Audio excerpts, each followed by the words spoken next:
Mifa production jabarani filɛbagaw an ka foli bɛ aw bɛɛ ni y'aw ka farikolo ɲɛnajɛ kɛnɛ dayɛlɛ ni a y'aw bisimila.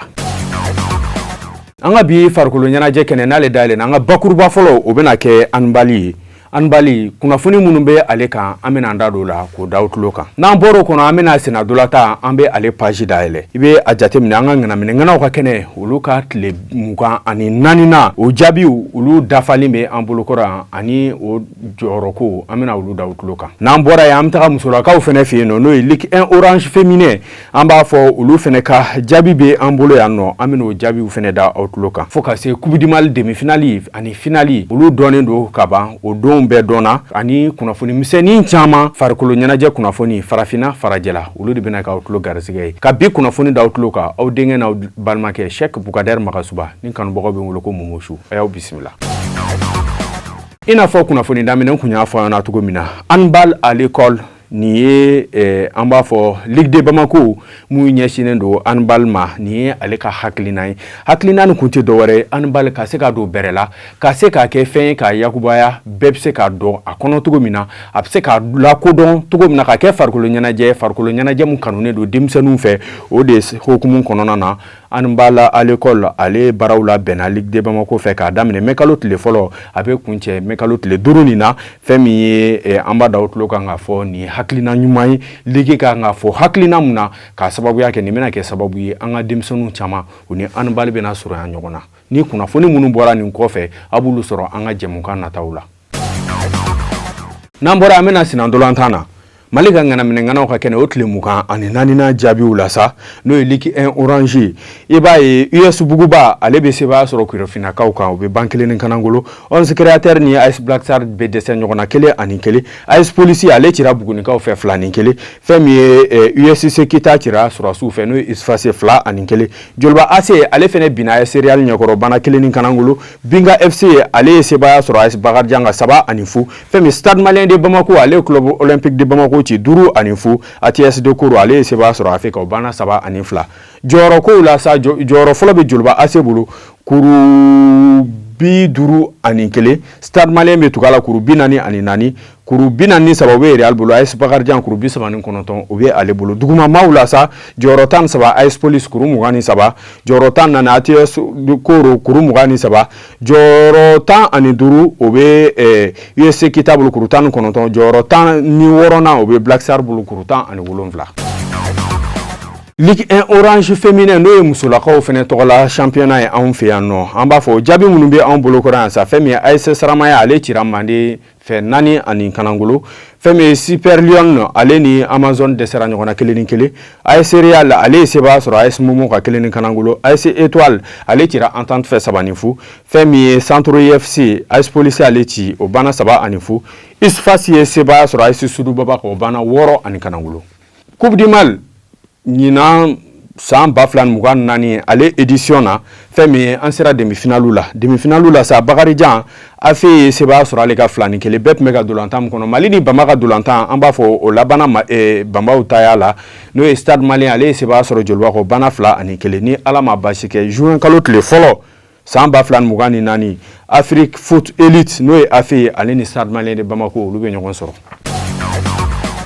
N'an bɔra yen sinan dolantan an bɛna Ligue de Bamako ale ka championnat de deuxième division Karedasi o Karedasiw la sa jɔyɔrɔ kow la tile 3 kɔfɛ FC Jara bɛna jɔyɔrɔ fɔlɔ la kuru 9 match 3 sebaya 3 o kɔfɛ FC Airfaf kuru 6 fɛn min ye CSB kuru 1 a bɛ kuncɛ ni ASB ye kuru 4 o tɛ dɔwɛrɛ ye champion ɲina Mali ka deuxième division na ni o ye Karedasi ye Bamako yan mun bɛ taga Ligue de Bamako ale jɔyɔrɔ fa monter la o ye FC Jara ye ale kɛra champion ye fɛn min ye meilleur joueur ale kɛra Ibrahim Jara ni ale bɛ dolantan FC Jara la an b'a fɔ ale kɛra tournoi meilleur joueur ye fɛn min meilleur buteur sa o kɛra Bubakar Sidibe ale ye celu 12 don ale bɛ FC Airfaf la.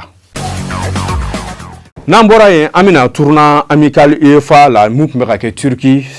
Chimide minnu se bɛ san 18 na olu ka dolantanw na sa tournoi nin yɛrɛ kɔnɔna na Mali ka dolantan fɔlɔ a ye sebaya sɔrɔ Turki ka 3-2 o kɔfɛ Mali ye sebaya sɔrɔ Arabie Saoudite ka 4-2 Mali ye Jamaïque ci 1 kanangolo final ba o tun bɛ Mali ale ni Slovaquie cɛ Mali ye sebaya sɔrɔ Slovaquie ka o banna 4 kanangolo Ibrahim Diarra ni bɛɛ b'a wele ko Kaka ale ye cɛlu 2 don o kɔfɛ Mahmoud Bari ale fana ye doublé kɛ i bɛ a jateminɛ dolantan ni yɛrɛ ale meilleur buteur o kɛra Ibrahim Diarra ale ye cɛlu 5 sɔrɔ ka don Mali ye ni jɔnjɔnba nin ta wa fɛn min ye anw ka ni aiglon ninnu ye u kunna bɛnna cogo di u seginna ka bɔ Turki kana ni jɔnjɔn ye jamana ɲɛmaaw n'o y'an ka fédération ma u tagara denmisɛnninw kunna bɛn ani supporters caman a kɛra bonya ni karama ye a kɛra misi ye vraiment bɛɛ kun nisɔndiyalen don o la an bɛ foli di nin ma nin tɛ dɔwɛrɛ nin ɲɛbila baara ye ka ɲɛsin tournoi IFOA min kan ka kɛ anw fɛ yan n'o ye qualificatif ye ka taga fɛn min ye Coupe d'Afrique junior o kɔnɔna na an bɛ jɛ ka dugawu kɛ Sumayila n'a ka denmisɛnninw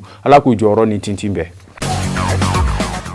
N'an bɔra an bɛna Jeux olympiques la n'an nana Jeux olympiques la sa an b'a da o tulo kan k'a fɔ an ka aigle ka calendrier o dafalenw dɔnna o tɛ dɔwɛrɛ ye juillet kalo tile 24 san 2024 na Parc des Princes la nɛgɛ kanɲɛ 19 Mali ni Israël bɛ ɲɔgɔn sɔrɔ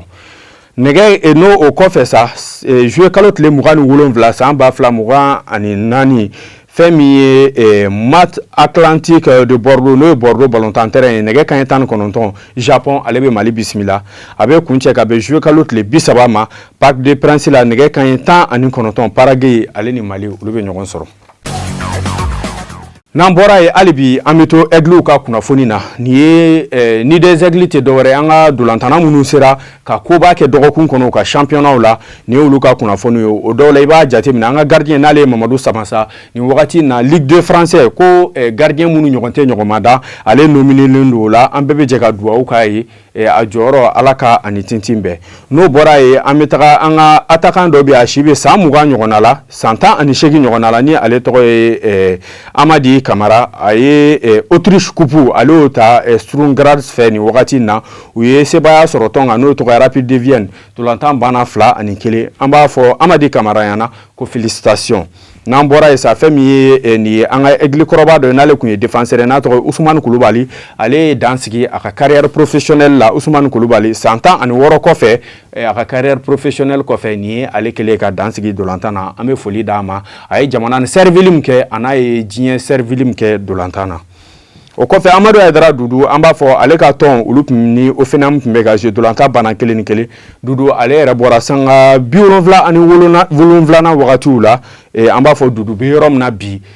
dolantana mun jateminɛlen don équipe caman fɛ kɛrɛnkɛrɛnnenya la Pep Guardiola ale yɛrɛ kelen don nin wagati na ka Dudu ta ka k'a ka cible principale ye ka ɲin'a ka ɲɛmaaw fɛ walasa a bɛ se ka filanan sɔrɔ Rodri la cogo min na o de bɛ k'a to Manchester City ale kelen don k'i bolo fa k'a to fɛn min ye Amadou Aidara Dudu nɔfɛ.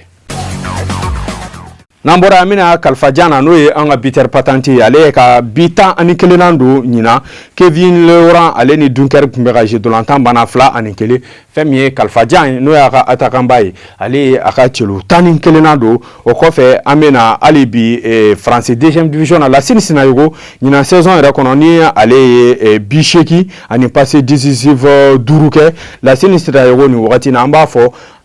Allemand ka championnat o champion n'o ye Bayer Leverkusen a kelen don k'i ɲɛ mɛru bɔ Lassine na kosɛbɛ Lassine yɛrɛ ye dolantana ye a ka contrat ale kan ka ban nin wagati na a ka tɔn kura la ka bɛn fɛn min ye 2025 ye o de kɔnɔna na a ka valeur marchande o ye 2 millions d'euros ye o de bɛ k'a to Leverkusen magoba de b'a la wulilen don a nɔfɛ parce que dolantana min don a bɛ se bidon na a bɛ se pasi la o de kɔfɛ fɛn min ye Eintracht Francfort fo ka se Milan AC olu bɛɛ kelen don k'a k'u ka priorité ye.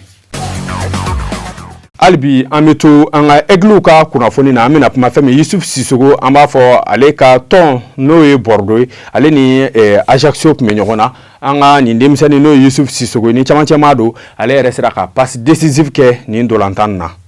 o kɔfɛ an bɛna kuma an ka dolantana minnu bɛ yen nɔ n'u bɛ jouer Afrique n'o y'an ka attaquant ye o 10 meilleurs buteurs la i bɛ Fili Traoré sɔrɔ Tupi Mazembe ale ye bi 20 don o kɔfɛ i bɛ Abubakar Traoré sɔrɔ El Ali ale ye bi 15 sɔrɔ fɛn min Abdoulaye Kanu Isma bi 11 Ibrahima Gajaga ale bɛ Nouadhibou la bi 9 Cheikh Fofana Tepe Mazembe bi 9 o kɔfɛ fɛn min ye Sadio Kanute ale bɛ Simba la bi 7 Abdoulaye Jara ale bɛ OC Safi la bi 5 fo ka se Aboubakar Jara ma ale bɛ Al Madina la bi 4 Alassane Jara ale bɛ Red Arroy la bi 3 ani quartier Dambélé ale bɛ Saint-Éloi Lupopo la ale bi 2 sɔrɔ ka don. An ka bi dolantan an b'a kuncɛ Europe n'an tagara Europe an b'a fɔ Ligue européenne des champions ale demi-finale match aller n'o ye match kunfɔlɔ olu kɛra mardi tɛmɛnen ka bɛn nɛgɛ kanɲɛ 19 ma Bayern ale ni Real Madrid o bana 2-2 o dugujɛ ka bɛn arabadon ma Borussia Dortmund an b'a fɔ ale fɛnɛ se b'a sɔrɔ Paris Saint-Germain ka o bana 1 kanangolo ni dolantan commencé-gu bɛna kɛ ka bɛn tarata nata ma fɛn min Paris Saint-Germain ale bɛ Borussia Dortmund bisimila o dugujɛ sa araba Real Madrid ale bɛ Bayern bisimila ni jaabi mun bɔr'o la a b'o sɔrɔ an ka dɔgɔkun nata kunnafoniw na. An b'a kuncɛ ni Europa League n'a nana Europa League la an b'a da o tulo kan ka fɔ fɛnɛ demi-finale aller la fɛn min ye Atalanta ni an ka cɛden yɛrɛ bɛ yen n'o ye El Bilal Touré olu tagara sebaya ɲuman sɔrɔ Marseille fɛ yen nɔ 2-1 kɔmasegin b'u fɛ yen AS Roma ale binna Leverkusen ɲɛkɔrɔ bana 2-0 ni Ala ma basi kɛ alamisa nata o kɔmaseginw bɛ kɛ. An bɛ foli di an kanubagaw bɛɛ ma kɛrɛnkɛrɛnnenya la an tɛ ɲinɛ Tonka Sako ni bɛɛ b'a bolo ko Eto ni ale ye an ka karamɔgɔba ye n'ale y'an ka baobabba ye ni wagati in na ni kodɔnnanba don an bɛ foli di a ma Sebenikɔrɔ Sojɛni fo Farabana n'o ye ba awa den torofeere Samuel Eto an ka foli b'i ye n'o o ye ne yɛrɛ Jimbo ye Tonko an ka foli b'i ye kosɛbɛ an bɛ foli di an kanubagaw bɛɛ ma ni Ala ma basi kɛ an n'aw bɛ ɲɔgɔn sɔrɔ dɔgɔkun nata kɔnɔ aw k'an bɛn.